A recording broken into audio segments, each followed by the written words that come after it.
మన ప్రభువును రక్షకుడైన యేసుక్రీస్తు నామములో మీ అందరికీ నా వందనములు. ఈ సమయంలో మా నాన్నగారైన జీసస్ బ్లెస్సింగ్ మినిస్ట్రీస్ వ్యవస్థాపకులు పాస్టర్ కె విజయరాజు గారు దైవ సందేశాన్ని అందిస్తారు కనుక శ్రద్ధగా విని మన రక్షకుడు ప్రభు అయిన యేసుక్రీస్తు నామంలో మీ అందరికీ నా ప్రత్యేకమైన వందనాలు తెలియపరుస్తున్నాను. మరి ఈ దినము దేవుడు మనల్ని ఆశీర్వదించాలి అంటే మరొక అనుభవాన్ని మనం జ్ఞాపకం చేసుకుందాం. బైబిల్ గ్రంథంలో నుండి అబ్రహాము ప్రార్థనతో పాటు అబ్రహాము ఒక మంచి లక్షణాన్ని కలిగి ఉన్నాడు. ఈ దినం మనం కూడా ఆ విధమైన లక్షణాన్ని కలిగి ఉండాలని దేవుని సేవకుడిగా మిమ్మల్ని వేడుకుంటూ ఉన్నాను. చూద్దాం బైబిల్ గ్రంథంలో నుండి ఆదికాండం 22వ అధ్యాయం 12వ వచనాన్ని మనం చూద్దాం. అక్కడ మనందరికి తెలిసిన వాక్యమే, ఆ చిన్నవాని మీద చేయి వేయకము, అతన్ని ఏమీ చేయకము, నీకుక్కడై ఉన్న నీ కుమారుని నాకి ఆ వెనుదీయకనుగా నీవు దేవునికి భయపడేవాడు అనే సంగతి నాకు తెలిసింది అని. చూడండి, అక్కడ అబ్రహాము గురించి మనం చూస్తా ఉంటే అబ్రహాము దేవుని దగ్గర నుండి ఒక మంచి సాక్ష్యాన్ని తాను పొందుతూ ఉన్నాడు. ఏమని సాక్ష్యం అంటే, అబ్రహామా ఆ చిన్నవాని ఏ మీద చేయి వేయకము, అతన్ని ఏమీ చేయకము, ఎందుకో తెలుసా, నీవు దేవునికి భయపడేవాడు అన్న సంగతి నాకు తెలిసిందయ్యా. అబ్బా, ఎంత సాక్ష్యాన్ని అబ్రహాం పొందుతున్నాడో చూడండి. ఎంత సాక్ష్యమును అబ్రహాము దేవుని దగ్గర పొందుతున్నాడు. ఈరోజు మరి మనం అతి సాక్ష్యాన్ని మనం పొందలేని పరిస్థితి. దేవుని సన్నిధికి వెళ్తున్నాం కానీ దేవుని సేవకుడు ద్వారా మనం సాక్ష్యం పొందలేం. దేవుని ఆరాధిస్తున్నాం కానీ ఇంటిలో మన యొక్క యజమానుడి దగ్గర, మన భార్య దగ్గర, లేకపోతే మన పిల్లల దగ్గర మనం మంచి సాక్ష్యాన్ని మనం పొందలేకపోతా ఉన్నాం. కానీ అబ్రహాం అయితే తన యొక్క జీవితంలో దేవుని దగ్గర నుండి ఒక మంచి సాక్ష్యమును పొందిన వ్యక్తిగా మనకు కనపడతా ఉన్నాడు. దేవుని సేవకుడిగా చెప్తా ఉన్నాను, నీవు నేను ఈ దినాల్లో దేవుని దగ్గర నుండి ఒక సాక్ష్యం పొందేవారిగా ఉండాలి. దేవుని దగ్గరే కాదు ప్రియా దేవుని బిడ్డలారా, సంఘములో కూడా ఒక మంచి సాక్ష్యాన్ని మనం పొంది ఉండాలి. దేవుని సేవకుడు మన గురించి సాక్ష్యం ఇవ్వాలి. పలానా వ్యక్తి ప్రార్థనకు వచ్చేది, పరిచర్య చేసేది, గంటల బడి దేవుని సన్నిధిలో ప్రార్థన చేసేది, దేవుని యందు భయం కలిగిన వ్యక్తి అని ఒక సాక్ష్యాన్ని మన గురించి ప్రజలు చెప్పాలి. దేవుని సేవకుడు చెప్పాలి. నిన్ను గురించి నీ పిల్లలు మంచి సాక్ష్యం ఇవ్వాలి. మా తల్లిదండ్రులు బాగా ప్రార్థన చేస్తారు, దేవుని యందు భయభక్తులు కలిగిన వారు అని. ఇది మన గురించి అనేక మంది సాక్ష్యం ఇవ్వలేని పరిస్థితి. కారణం ఏంటంటే మనము దేవుని యందు భయభక్తులు కలిగి లేకపోవటం బట్టే.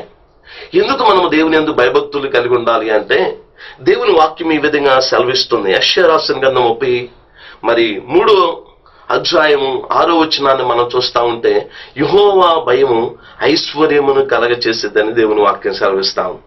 మనం దేవుని యందు భయభక్తులు కలిగి ఉంటే దేవుడంట మనల్ని ఐశ్వర్యవంతులుగా చేస్తాడంట. దేవునికి మహిమ కలుగును గాక. హల్లెలూయా. చూడండి ఎంత శ్రేష్టమైన మాట. మనము దేవుని యందు భయభక్తులు కలిగి ఉంటే ఇదిగో ఆ భయము దేవుని ఆశీర్వాదాన్ని మనకి ఇచ్చిద్దట. కాబట్టి ఈ సమయంలో నీవు నేను దేవుని యందు భయము కలిగిన వారిగా ఉంటే దేవుడు తప్పకుండా మనల్ని ఆశీర్వాదకరంగా చేయబోతున్నాడు. అబ్రహాం ఆశీర్వాదకరంగా మార్చబట్టానికి కారణం అదే. అబ్రహామా ఆ చిన్నవాని మీద ఏమి చేయకుమయ్యా, ఇదిగో నీకొక్కడై ఉన్న నీ కుమారుడు నాకు వెనుదీయలేదు కనుక నీవు దేవునికి భయపడేవాడు అని దేవుడే సాక్ష్యం ఇస్తా ఉన్నాడు.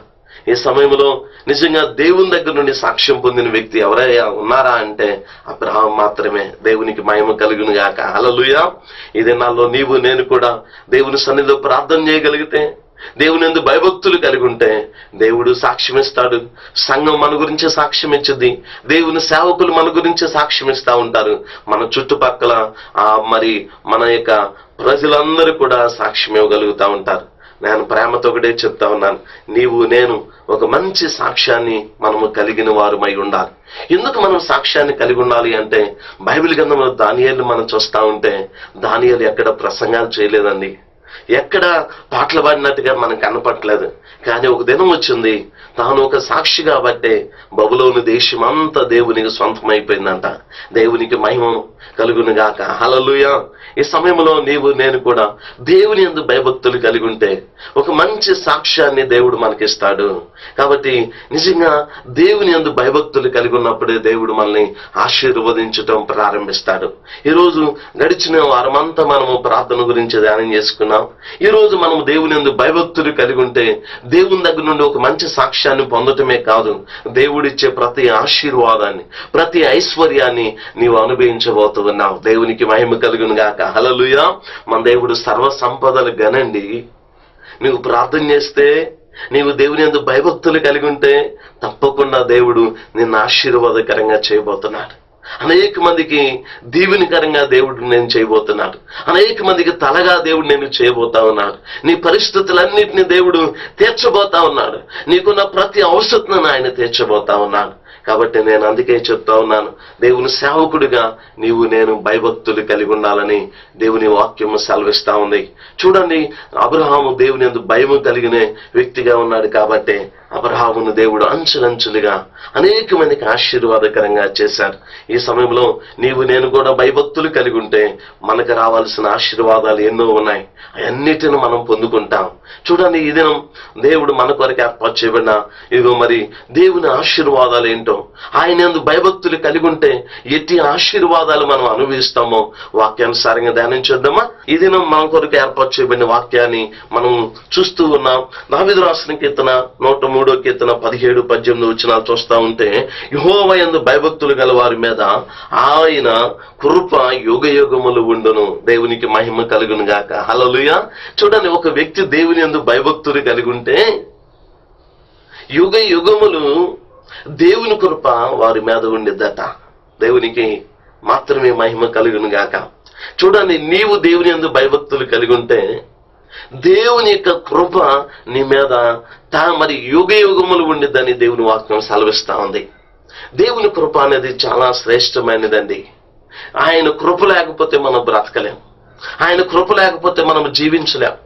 ఆయన కృప లేకపోతే మన పరిస్థితుల నుండి మనం బయటపడలేం. ఆయన కృప చాలా ప్రాముఖ్యమైనది. కృప గురించి నేను గడిచిన వారంలో జ్ఞాపకం చేశాను.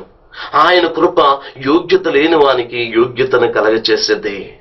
ఆయన కృప మనల్ని బలపరుచుద్ది. ఆయన కృప ఆయనకి సమీపస్తుడిగా మనల్ని చేసేది ఆయన కృప. అందుకే భక్తుడైన యేసన్న గారు ఎప్పుడు ఆయన కృప గురించే పాడుతూ ఉండేవాడు. కృప గురించే దేవుని వర్తమానాలు అందిస్తూ ఉండేవాడు. అందుకే ఆయన 6వ తరగతి మాత్రమే చదువుకున్నాడు. కానీ అనేకమైన దేశాల్లో సువార్తను ప్రకటించే మరి యోగ్యుడిగా అతన్ని దేవుడు స్థిరపరిచారు. అనేకమైన ప్రాంతాల్లో సంఘాలు కట్టే మరి సంఘ స్థాపకుడిగా దేవుడు అతన్ని స్థిరపరిచారు. ఎందుకో తెలుసా? ఆయన కృపే, దేవుని కృపే ఆయన నడిపించింది. ఈరోజు నన్ను నడిపించేది ఏంటో తెలుసా? దేవుని కృప. కాబట్టి ఆ దేవుని కృపే మన మీదే కాదు, మన పిల్లలు తరతరాలు దేవుని యొక్క కృప మరి యుగ యుగాలు నిలిచి ఉండాలి అంటే తప్పకుండా మనము దేవుని యందు భయభక్తులు కలిగిన వారిగా ఉండాలని దేవుని వాక్యం సెలవిస్తా ఉంది. ఏ వ్యక్తి అయితే దేవుని యందు భయభక్తులు కలిగి ఉంటాడో ఆ వ్యక్తి దేవుని కృపను పొందుకుంటాడట. దేవుని స్తోత్రం. బైబిల్ చరిత్రలో ఎంతో మంది భక్తులు దేవుని కృపను పొందారండి. ఈరోజు నీవు నేను కూడా దేవుని కృపను పొందితే ఒకరి మీద ఆధారపడాల్సిన పని లేదు, ఒకరి దగ్గర చేయి చాపవలసిన పని లేదు, ఒకరి మీద డిపెండ్ కావాల్సిన పని లేదు, ఒకరి వైపు చూడవలసిన పని లేదు. ఎందుకో తెలుసా? కృప కలిగిన దేవుడు నీకు తోడుగా ఉండగా నువ్వెన్నటికీ ఎవ్వరికి భయపడాల్సిన పని లేదు. దేవునికి మాత్రమే మహిమ కలుగును గాక. హల్లెలూయా. ఈ సమయంలో నిజంగా మొట్టమొదటిగా మనం దేవుని యందు భయభక్తులు కలిగి ఉంటే మొట్టమొదటిగా మనం పొందుకునేది ఏంటి తెలుసా? దేవుని కృప అనే విషయాన్ని మరొకసారి జ్ఞాపకం చేస్తా ఉన్నాను. రెండో విషయాన్ని మీకు జ్ఞాపకం చేస్తా ఉన్నాను. చూడండి, మరి లోకాసువార్త 1వ అధ్యాయం 50వ వచనాన్ని మనం చూద్దాం. ఆయనకు భయపడి వారి మీద ఆయన కనికరము తరతరములు ఉండును. దేవుని స్తోత్రాలు చెప్పండి బిగ్గరగా. హల్లెలూయా. చూడండి, ఒక వ్యక్తి దేవునికి భయపడితే ఆ వ్యక్తి మీద దేవుని కనికరం ఉండిద్దట. ఇప్పటి వరకు తెలుసా? తరతరములు అని రాయబడింది. ఇందాకేమో దేవుని యందు భయభక్తులు కలిగి ఉంటే యుగ యుగాలు అని, ఇదిగో దేవుని కృప ఉండిద్దని మనం మరి చదువుకున్నాం. ఇక్కడ చూస్తా ఉంటే ఇక్కడ మనము దేవుని యందు భయభక్తులు కలిగి ఉంటే తరతరాలు ప్రియాదైన బిడ్డలారా దేవుని కనికరం ఉండిద్దట. ఎంత మంచి దేవుడు అండి. నువ్వు ఒక్క వ్యక్తి దేవునికి భయపడితే నువ్వు ఒక్క వ్యక్తివి దేవునికి లోబడితే, నువ్వు ఒక్క వ్యక్తి జీవితంలో మార్పు చెందగలిగితే, నీ ఒక్క వ్యక్తివి దేవునికి నీ మనసు ఇవ్వగలిగితే, నీ హృదయాన్ని ఇవ్వగలిగితే, తప్పకుండా దేవుడు నిన్ను బట్టి ఏం చేస్తాడు తెలుసా? నీ పిల్లల మీదకి దేవుని కనికరాన్ని ఉంచబోతున్నాడు. నీవు అనుభవించిన శ్రమ, దరిద్రం, పేదరికాన్ని నీ పిల్లలు ఎన్నడూ అనుభవించరు. ఎందుకు తెలుసా? దేవుని కృప నీ మీద ఉన్నది, దేవుని కనికరము నీ మీద ఉన్నది. అందుకే నీవు నేను చేయవలసిన పని ఏంటి తెలుసా? మనము దేవుని యందు భయభక్తులు కలిగి ఉండటమే. దేవుని స్తోత్రం. ఎందుకంటే దేవుని భయం ఎక్కడ ఉండేదో అక్కడ దేవుని ఆశీర్వాదం ఉండేదండి.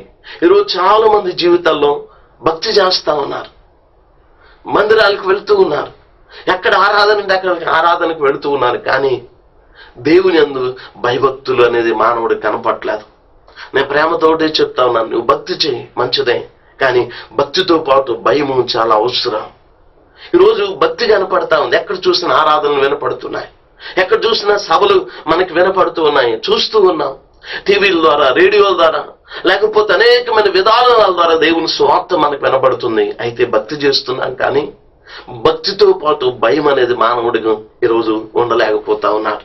నేను ప్రేమతో ఒకటే చెప్తున్నాను, మనం ఎప్పుడు ధన్యులుగా మార్చబడతాం, ఎప్పుడు మనల్ని బట్టి దేవుడు ఇది సంతోషిస్తాడు, ఇష్టపడతాడు అంటే దేవుని వాక్యం సెలవిస్తుంది. మనందరికీ తెలిసిన వాక్యం 128వ కీర్తన మరి మొదటి వచనాన్ని మనం చూస్తా ఉంటే, యెహోవా యందు భయభక్తులు కలిగి ఇదిగో ఆయన త్రోవల యందు నడుచు వారందరూ ధన్యులు అని దేవుని వాక్యం సెలవిస్తా ఉంది. దేవునికి మహిమ కలుగును గాక. హల్లెలూయా. మనం ఎప్పుడు ధన్యులం అవుతాము అంటే భయభక్తులు కలిగి ఉన్నప్పుడే, భయము భక్తి రెండు కలిగి ఉన్నప్పుడే. చాలా మంది జీవితాల్లో భక్తి ఉంటుంది కానీ భయం ఉండట్లేదు. నువ్వు భయం ఉంటే దేవుని సన్నిధి క్రమంగా వెళ్తావు. నువ్వు భయం కలిగిన వ్యక్తివైతే దేవుని సన్నిధిలో పరిచర్య చేస్తావు. నువ్వు భయం కలిగిన వ్యక్తివైతే ఉదయాన్నే లేచి ప్రభు పాదాల దగ్గర గడుపుతావు. నువ్వు భయం కలిగిన వ్యక్తివైతే క్రమంగా దేవునికి ఇవ్వాల్సిన దశంభాగం దేవునికి ఇచ్చేస్తాం. ఈరోజు చాలా మంది జీవితాల్లో భక్తి చేస్తూ ఉన్నారు, కానీ ఆ భక్తిని శక్తివంతమైన భయం కలిగిన వారిగా జీవించలేకపోతా ఉన్నారు. నేను ప్రేమతో ఒకటే చెప్తా ఉన్నాను, ఓ సహోదరా సహోదరి, నీవు దేవుని యందు భయభక్తులు కలిగి ఉన్నట్టే దేవుని చిత్తం. అప్పుడే నీవు ధన్యుడు అవుతావు. నీవు ధన్యుడు కాకపోతే అన్యుడిగానే మిగిలిపోతాం, బలహీనుడిగానే అయిపోతాం, బలహీనరాలుగానే మిగిలిపోతాం. కానీ దేవుని ఉద్దేశం అది కాదండి. నీవు నేను బలవంతులుగా ఉండాలని, అనేక మందికి ఆశీర్వాదకరంగా ఉండాలని దేవుని చిత్తమై ఉన్నది. దేవునికి మహిమ కలుగును గాక. హల్లెలూయా. లేఖనాల ప్రకారం మనం చూస్తా ఉంటే మొట్టమొదటిగా మనం దేవుని యందు భయభక్తులు కలిగి ఉంటే ఆయన కృపను పొందుకుంటామని చెప్పాను. రెండోది, దేవుని యందు భయభక్తులు కలిగి ఉంటే ఆయన కనికరము తరతరములు ఉండిద్దని దేవుని వాక్యం సెలవిస్తా ఉంది. చూడండి, అబ్రహాము దేవుని యందు భయభక్తులు కలిగి ఉన్నాడు కాబట్టి తన మీద దేవుని కనికరం ఉంది. తన మీద తర్వాత ఇదిగో తన్ను బట్టి ఇదిగో ఇస్సాకును కూడా దేవుడు ఆశీర్వాదకరంగా చేశాడు. చూడండి, అబ్రహామును బట్టి ఇస్సాకును బట్టి యాకోబును కూడా దీవించాడు. యాకోబును బట్టి 12 గోత్రాలు దీవించబడ్డాయి. ఈ సమయంలో నేను ప్రేమతో ఒకటే చెప్తా ఉన్నాను, నీవు దేవుని యందు భయభక్తులు కలిగి ఉండు. నీవు దేవుని కొరకు జీవించు. నీవు దేవుని కొరకు ప్రతి సమస్తాన్ని విడిచిపెట్టి ఇదిగో దేవుని కొరకు ఒక రోషంగా బ్రతకటానికి తీర్మానం చేసుకో. దేవుడు తప్పకుండా నేను ఆశీర్వాదకరంగా చేయబోతున్నాడు. దేవుని కనికరము నీ మీదే కాదు, నీ పిల్లలు తరతరాలు ఉండబోతా ఉందండి. ఎంత మంచి దేవుడు అండి మన దేవుడు. మనతోనే మనల్ని విడిచిపెట్టేవాడు కాదు, కానీ తప్పకుండా నిన్ను బట్టి నీ కుటుంబాన్ని ఆశీర్వాదకరంగా చేయబోతున్నాడు. నిన్ను బట్టి నీ బిడ్డల్ని దేవుడు దీవెనకరంగా చేయబోతా ఉన్నాడు. నీ ప్రార్థన నీ పిల్లలకు ఆశీర్వాదకరంగా ఉండబోతా ఉంది. చాలా మంది ఈ లోకంలో మరి మా పిల్లల కోసం అయ్యా అది సంపాదించాను, ఇది సంపాదించాను, ఫ్లాట్లు లేకపోతే డబ్బు అని ఇదిగో ప్రియాదైన బిడ్డలారా ఇదిగో తినక చాలా మంది మరి సంపాదిస్తా ఉన్నారు. నేను ప్రేమతో కూడా చెప్తున్నాను, సేవకుడిగా దయచేసి నువ్వు ఎంత సంపాదించినా యేసైన వారికి నువ్వు మరి పంచి పెట్టకపోతే ఒక దినము నీ మీదే తిరగబడతా ఉంటారు. ఆ యొక్క మరి నువ్వెంత ఇచ్చినా కూడా నీ కుటుంబంలో సమాధానం ఉండదు, నెమ్మది ఉండదు. అదే యేసును ప్రేమను గాని పంచిపెట్టగలిగితే, దేవుని శక్తిని వారికి రుచి చూపించగలిగితే, దయచేసి నువ్వు ఏమి ఇవ్వలేకపోయినా చాలండి. నా దేవుడు ఇదిగో నా యొక్క తల్లిదండ్రులను ఇదిగో నాకు దేవుని ప్రేమను ఇదిగో మరి రుచి చూపించి వెళ్ళారని ఒక మంచి సాక్ష్యాన్ని ఇదిగో నిన్ను బట్టి వారు సాక్ష్యం చెప్పగలరు. కాబట్టి నేను ప్రేమతో ఒకటే చెప్తా ఉన్నాను, నీవు నేను చేయవలసిన పని ఒకటే, దేవుని యందు భయభక్తులు కలిగిన వారిగా ఉండాలని దేవుడు ఆశపడతా ఉన్నాడు. మూడో విషయాన్ని కూడా మీ మధ్య ఉంచి త్వరగా మరి నా మాటలు ముందుకు వెళ్ళాలని ఆశపడతా ఉన్నాను. చూడండి, దావీదు రాస్తున్న కీర్తన 33వ కీర్తన 19వ వచనాన్ని మనం చూద్దాం. బైబిల్ గ్రంథము తెరిచి, ఇదిగో దేవుని యందు మరి ఏ వ్యక్తి అయితే భయభక్తులు కలిగి ఉంటారో వారి మీద దేవుని దృష్టి ఉండిద్దని దేవుని వాక్యం సెలవిస్తా ఉంది. చూడండి, నీవు నేను దేవుని యందు భయభక్తులు కలిగి ఉంటే యెహోవా దృష్టి మన మీద ఉండిద్దట. దేవుని దృష్టి మన మీద ఉండిద్దట. చూడండి, దేవుని దృష్టి మన మీద ఉంటే దెయ్యం మన మీద పనిచేసిద్ది అంటారా? రోగం మన మీద పనిచేసిద్ది అంటారా? బలహీనతలు మన మీద పనిచేస్తాయి అంటారా? సమస్యలు మన మీద ఏలుబడి చేస్తాయి అంటారా? ఏవి మన మీద పనిచేయవు. ఎందుకో తెలుసా? దేవుడు నీకు తోడుగా ఉన్నాడు కాబట్టి, దేవుని ప్రసన్నత నీకు తోడుగా ఉన్నది కాబట్టి, దేవుని సన్నిధి నీకు తోడుగా ఉండేది కాబట్టి నువ్వెన్నడూ భయపడాల్సిన పని లేదు. అందుకే వాక్యం సెలవిస్తుంది, ఒక వ్యక్తి దేవుని యందు భయభక్తులు కలిగి ఉంటే దేవుని దృష్టి వారి మీద ఉండబోతుందంట. దేవుని స్తోత్రం. చూడండి, ఎంత మంచి దేవుడు అని మనం ఆరాధిస్తున్న దేవుడు, ఆయన దృష్టి నీ మీద ఉంచుతానని వాగ్దానం చేస్తా ఉన్నాడు. నిజంగా అండి, ఆయన దృష్టి మన మీద లేకపోతే ఈ స్థితిలో ఉండేవారము కాదు. నా మటుకు నేను చెప్పగలను, దేవుని దృష్టి నా మీద ఉన్నది కాబట్టి ఈ దినం మీ మధ్య నిలబడి దేవుని వాక్యాన్ని అందించగలుగుతున్నాను. అనేక మందికి సువార్తను ప్రకటించే ధన్యతను దేవుడు నాకు ఇచ్చాడు. దేవుని దృష్టి లేకపోతే, దేవుని కృపే నా మీద లేకపోతే, దేవుని కనికరమే నా మీద లేకపోతే నేను ఎప్పుడో చనిపోవలసిన వాడిని. కానీ ఈ మనిషి లేని నన్ను ఆయన ప్రేమించాడు, ఆయన కృపతో నింపాడు. అందుకే మీ మధ్య నిలబడగలుగుతూ ఉన్నాను. దయచేసి నిజంగా లేఖనాల ప్రకారం మనం చూస్తా ఉంటే ఆయన యందు భయభక్తులు కలిగి ఉంటే దేవుని దృష్టి మన మీద ఉండేదట. మనందరికి తెలుసు, దావీదును మనం చూస్తా ఉంటే దావీదు గొర్రెలు కాచుకునేవాడండి, కానీ ప్రార్థించేవాడు కూడా, దేవుని యందు భయభక్తులు కలిగిన వాడు కూడా. అందుకే ఒక దినం దావీదుని దేవుడు జ్ఞాపకము చేసుకున్నాడు. దావీదు మీద దేవుని దృష్టి ఉన్నది కాబట్టి ఇశ్రాయేలు ప్రజలకు రాజుగా చేశాడు. రాజుగా చేయటమే కాదు, దావీదు ఒక దినం పాపం చేసినప్పుడు దావీదు దగ్గరికి ఎవరిని పంపిస్తాడండి? దేవుని సేవకుని పంపిస్తాడు, ఒక ప్రవక్తను పంపిస్తాడు. దావీదు నశించిపోవటం ఇష్టం లేక, దావీదు నిత్య నరకానికి వెళ్ళటం దేవునికి ఇష్టం లేక దావీదు కొరకు ఒక ప్రవక్తను పంపించి తన యొక్క జీవితాన్ని సరిచేస్తాడు. అందుకే 51వ కీర్తనలో రాస్తా ఉంటాడు, అందుకే దేవా నేను నీకు విరోధంగా పాపం చేశానయ్యా, నన్ను క్షమించు నాయన అని, నన్ను హిసోపుతో కడుగు నాయన, హిమము కంటే బాగుగా కడుగు నాయన అని ప్రార్థన చేస్తా ఉంటాడు. నిజంగా ఆ పశ్చాత్తాపం ఎక్కడి నుండి వచ్చిందో తెలుసా? దేవుడు అతన్ని దర్శించటం బట్టే. ఈ సమయంలో నీవు నేను కూడా దేవుని యందు భయభక్తులు కలిగి ఉంటే ఆయన కృపని మనం పొందుతాం. అంతేకాదు, ఆయన యందు భయభక్తులు మనము కలిగి ఉంటే మరి దేవుని కనికరాన్ని మనం పొందుకుంటాం. దేవుని యందు భయభక్తులు కలిగి ఉంటే యెహోవా దృష్టిని కూడా మనము పొందుకుంటాం. ప్రియ దేవుని బిడ్డలారా, కాబట్టి 4వ విషయంలోకి వెళ్దాం. మనం దావీదు రాసిన కీర్తన 34వ కీర్తన 7వ వచనాన్ని మనం చూస్తా ఉంటే, యెహోవా యందు భయభక్తులు కలిగిన వారు చుట్టూ ఆయన దూత కావలి ఉండి వారిని రక్షించను. ఎంత శ్రేష్టమైన మాట అండి. ఒక వ్యక్తి దేవుని యందు భయభక్తులు కలిగి ఉంటే దేవుడు వారికి ఇచ్చే కానుకేంటో తెలుసా? వారితో దేవుని దూత ఉండిందంటండి. దేవుని స్తోత్రం, హల్లెలూయా. నిజంగా ఇది చాలా శ్రేష్టమైన మాట, శ్రేష్టమైన వాగ్దానాన్ని దేవుడు మన జీవితంలో చేస్తా ఉన్నాడు. నీవు దేవుని యందు భయభక్తులు కలిగి ఉంటే నువ్వెన్నడూ భయపడాల్సిన పని లేదు, పిరికి వ్యక్తిగానే ఉండాల్సిన పని లేదు, సమస్యలను బట్టి కుంగిపోవాల్సిన పని లేదు. ఎందుకో తెలుసా? సహాయము చేయటానికి, నిన్ను రక్షించడానికి, నీకు తోడుగా ఉండటానికి ఒక దేవదూతను దేవుడు తోడుగా ఉంచాడండి. నువ్వెన్నడూ భయపడాల్సిన పని లేదు. అయితే నీవు చేయవలసిన పని ఒకటే, దేవుని యందు భయభక్తులు కలిగి ఉండు. దేవుని యందు భయభక్తులు నువ్వు ఎప్పుడైతే కలిగి ఉంటావో దేవదూత నీకు తోడుగా ఉండబోతుంది. దేవదూత ఇదిగో తోడుగా ఉండటమే కాదు, కావలి ఉండిద్ది అని రాయబడింది బైబిల్ గ్రంథంలో. కావలి, కాచువాడిగా ఒక దేవదూత నీకు కావలిగా ఉండబోతుందండి. ఒక దేవదూతకి పవర్ ఎంతో తెలుసా? 1,80,000 మందిని చంపగలిగిన ఇదిగో శక్తి దేవదూతకు ఉందంట. మనం అనుకుంటూ ఉంటాం, అయ్యో నాకు తోడు ఎవరు లేరే, నాకెవరు సహాయపడరే అని. మనం ఎన్నడూ బాధపడాల్సిన పని లేదు. మనకి బాడీ గార్డ్స్ అక్కర్లా, మనతో ఇదిగో మరి 10 మంది అక్కర్లేదు. దావీదు అంటా ఉంటాడు, అదిగో ఇదిగో 10,000 మంది నా మీదకి వచ్చినప్పుడు నేను 10,000గానే ఉంటాను అని చెప్పాడు. ఈరోజు నీవు నేను కూడా అటు నిరీక్షణ మనము కలిగి ఉండాలి. దేవుని యందు భయభక్తులు కలిగి ఉంటే దేవదూత మనకు తోడుగా ఉండదని పరిశుద్ధ గ్రంథము చెప్తా ఉంది. దేవుడు ఒక వాగ్దానం మన జీవితంలో చేస్తా ఉన్నాడు. నీవు నేను దేవుని యందు భయభక్తులు కలిగి ఉండాలని దేవుని సేవకుడిగా మరోసారి మీ ముందు మరి చెప్తూ ఉన్నాను. దయచేసి మనం దేవుని యందు భయభక్తులు కలిగి ఉన్నప్పుడే దేవదూత మనకు తోడుగా ఉండేది.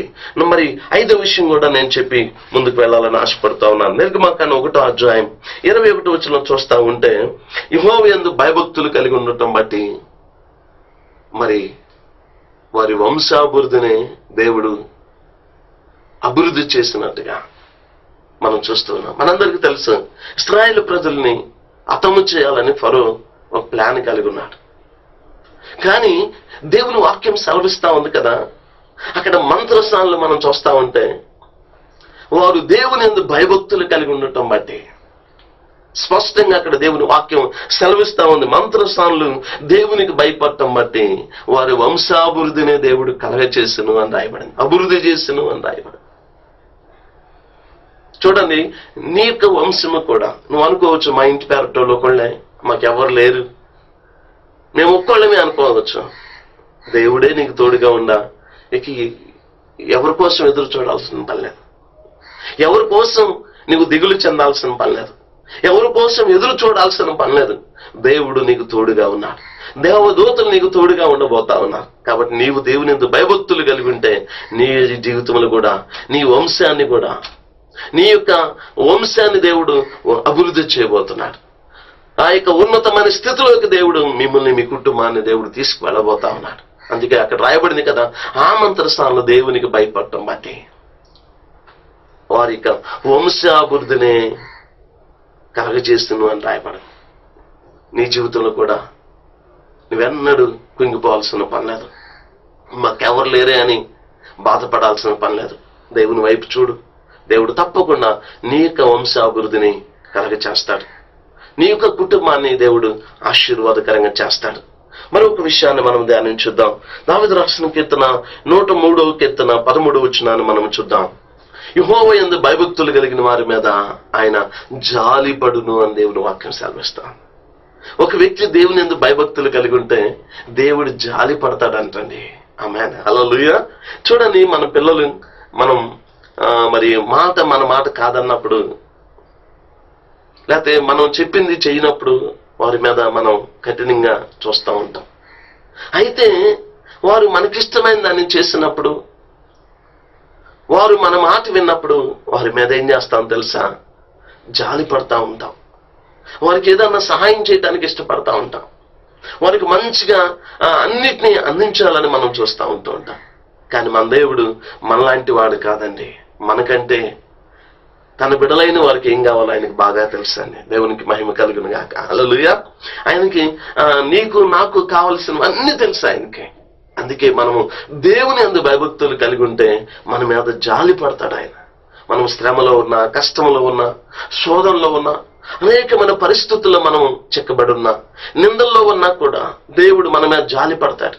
మన కన్నీటిని చూసేవాడు ఆయన, మన హృదయాన్ని ఎరిగిన దేవుడు ఆయన. నీవు నేను భయభక్తులు కలిగి ఉంటే తప్పకుండా దేవుడు మనల్ని ఆశీర్వాదకరంగా చేయబోతున్నాడు. మన మీద జాలిపడే దేవుడు ప్రియా దేవుని బిడ్డలారా. అందుకే అంటూ ఉంటాడు, ఇగో స్త్రీ తన చంటి పిల్లనైనా మరుచునేమో కానీ నేను నిన్ను మరువును అనే ఒక శ్రేష్టమైన వాగ్దానాన్ని పరిశుద్ధ గ్రంథంలో మనం చూస్తూ ఉంటాం. కాబట్టి నీ మీద ఆయన జాలి పడాలి అంటే, నీ మీద ఆయన కనికరపడాలి అంటే, ఆయన నీకు ఇగో ఆయన కృపనివ్వాలి అంటే నువ్వు తప్పకుండా దేవుని యందు భయభక్తులు కలిగిన వ్యక్తిగా నీవు ఉండాలి. తప్పకుండా ఆ విధంగా ఉండటానికి ప్రయత్నం చేయి. చివరిగా ఇంకో మాట నేను చెప్తాను. దావీదు రాసిన కీర్తన 34:9 వచనాన్ని మనం చూద్దాం. యెహోవా యందు భయభక్తులు కలిగిన వానికి ఏ మేలు కొదువై ఉండదు అని దేవుని వాక్యం సెలవిస్తాం.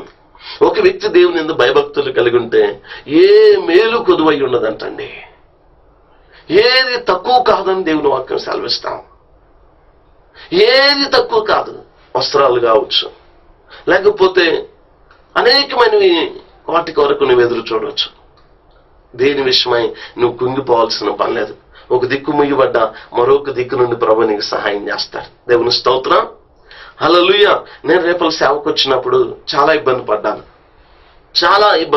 ఎంత ఇబ్బంది పడ్డానంటే సరైన బట్టలు లేని పరిస్థితి కూడా. సేవకు వచ్చినప్పుడు చాలా కష్టపడ్డాను. కానీ ఈ దినం ఆ యొక్క ఇబ్బంది లేదు, ఆ విధమైన కొరత నాకు లేదు. నేను సేవకు వచ్చిన దినాల్లో చాలా క్లిష్ట పరిస్థితి, కానీ దేవుడు చూశాడు, ఈరోజు ఆశీర్వాదకరంగా చేశాడు. దేవునికి మహిమ కలుగును గాక. హల్లెలూయా. కారణం ఏంటంటే ఆయన భయభక్తులు కలిగి ఉండటం బట్టి, ఆయన పని చేయటం బట్టి. నేను ఎప్పుడు ఒకటే చెప్తా ఉంటాను, మనం దేవుని పని చేస్తే దేవుడు మన పని చేస్తాడు, తప్పకుండా చేస్తాడు. మనం దేవుని యందు భయభక్తులు కలిగి ఉండగలిగితే దేవుడు మనం విడిచిపెట్టేవాడు కాదండి. బలహీనలు బలపరిచేవాడు, కుంగిన వారిని లేవనెత్తేవాడు, సమాధానం లేని వారికి సమాధానం నిచ్చే దేవుడు. ఈ దినం కూడా మరి మనము దేవుని యందు భయభక్తులు కలిగి ఉంటే మొట్టమొదటిగా ఆయన కృపను పొందుకుంటామని చెప్పాను. మనం దేవుని యందు భయభక్తులు కలిగి ఉంటే మరి ఆయన కనికరాన్ని మనం పొందుకుంటాం. దేవుని యందు భయభక్తులు కలిగి ఉంటే దేవుని దృష్టి మన మీదకి వచ్చిందని చెప్పాను. దేవుని యందు భయభక్తులు కలిగి ఉంటే మరి ఆయన దూత కావలి ఉండి మనల్ని రక్షించిద్దని చెప్పాను. దేవుని యందు భయభక్తులు కలిగి ఉంటే మరి ఆయన వంశాభివృద్ధిని, మన యొక్క వంశాన్ని ఆయన అభివృద్ధి చేస్తాడు. అంతేకాదు దేవుని యొక్క మరి అందు భయభక్తులు మనము కలిగి ఉంటే మరి ఏమీ తక్కువ కాదు. దేవుని యందు భయభక్తులు కలిగి ఉంటే ఆయన మన మీద జాలి పడతాడనే విషయాల్ని నేను మీతో జ్ఞాపకం చేస్తూ వచ్చాను. కాబట్టి ఈ దినమే ఒక తీర్మానం చేసుకో, దేవుని సన్నిధిలో ప్రార్థన చేయడానికి ఇష్టపడు. రెండోది, దేవుని యందు భయభక్తులు కలిగి జీవించడానికి ఇష్టపడు. నేను ఎందుకు చెప్తున్నానంటే ఎక్కడికి వెళ్ళని చూసినా చాలా మంది దేవుని యందు భయము మరి కలిగి లేని వారిగా కనపడతా ఉన్నారు. భక్తి చేస్తా ఉన్నారు, మంచిదే, కానీ భయం లేని భక్తి వ్యర్థమైపోయింది. కాబట్టి భయము భక్తి రెండు కలిస్తేనే అప్పుడే దేవుని ఆశీర్వాదం మనతో ఉండబోతుంది. దేవుడు మనం తప్పకుండా దీవిస్తాడు. ప్రియాదైన బిడ్డలారా, మరి ఎందుకంటే ఈ దినాల్లో చాలా మంది జీవితాల్లో మరి భక్తి ఉంటుంది కానీ భయం ఉండట్లేదు. ఎందుకు ఈ రెండు మనం కానీ కలిగి ఉండగలిగితే మనకు అసాధ్యమైంది ఈ లోకంలో ఏది లేదు. ఎందుకో తెలుసా, మన దేవుడు సమస్తాన్ని సాధ్యపరిచే దేవుడు, నీకు ఇవ్వగలిగిన దేవుడు, సమృద్ధిని ఇవ్వగలిగిన దేవుడు. కాబట్టి మరి గడిచిన వారంలో మనము ప్రార్థిస్తే దేవుని ఆశీర్వాదం అని చెప్పాను. ఈ దినం మరి మనం దేవుని యందు భయభక్తులు కలిగి ఉంటే వచ్చే ఆశీర్వాదాలు ఏంటో మీతో పంచుకున్నాను. మరొక అంశాన్ని మరొక వారం మనం ధ్యానం చేసుకోబోతున్నాం. దేవుడి ఈ మాటలు దేవుడు దీవించును గాక. మరి ఈ వర్తమానాలు మీకు ఆశీర్వాదకరంగా ఉంటే దయచేసి ఫోన్స్ ద్వారా కానీ లెటర్స్ ద్వారా కానీ మీరు తెలియపరచండి. మరొక విషయాన్ని మీకు జ్ఞాపకం చేస్తా ఉన్నాను, మీకోసం మేము ప్రార్థన చేయడానికి సిద్ధంగా ఉన్నాం. మరి ప్రతి శనివారం ఉపవాస ప్రార్థన జరుగుతూ ఉన్నది, ఆదివారం కావచ్చు, మరి ప్రతిరోజు ఎవ్రీడే మరి ప్రతి రోజు మాకేదో ఒక మీటింగ్ జరుగుతూ ఉంటాయి, కార్యక్రమాలు. కాబట్టి మీ కొరకు మేము ప్రార్థన చేయడానికి సిద్ధంగా ఉన్నాం.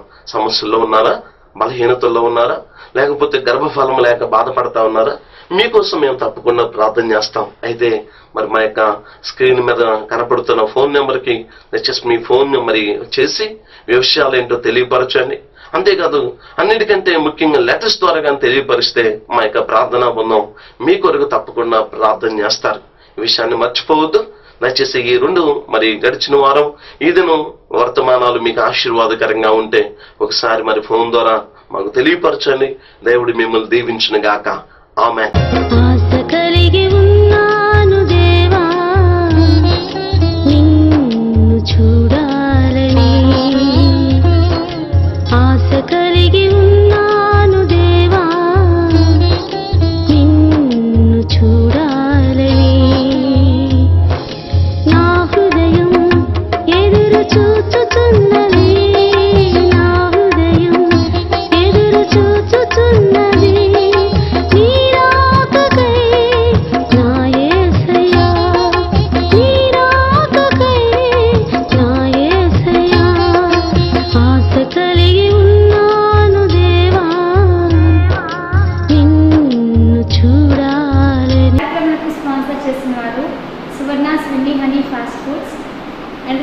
వెంకటరత్నం గారు, సువర్ణప్రభ మరియు వారి కుటుంబ సభ్యులను, వారి వ్యాపారాన్ని దేవుడు బహుగా దీవించుగాక. ఆమేన్.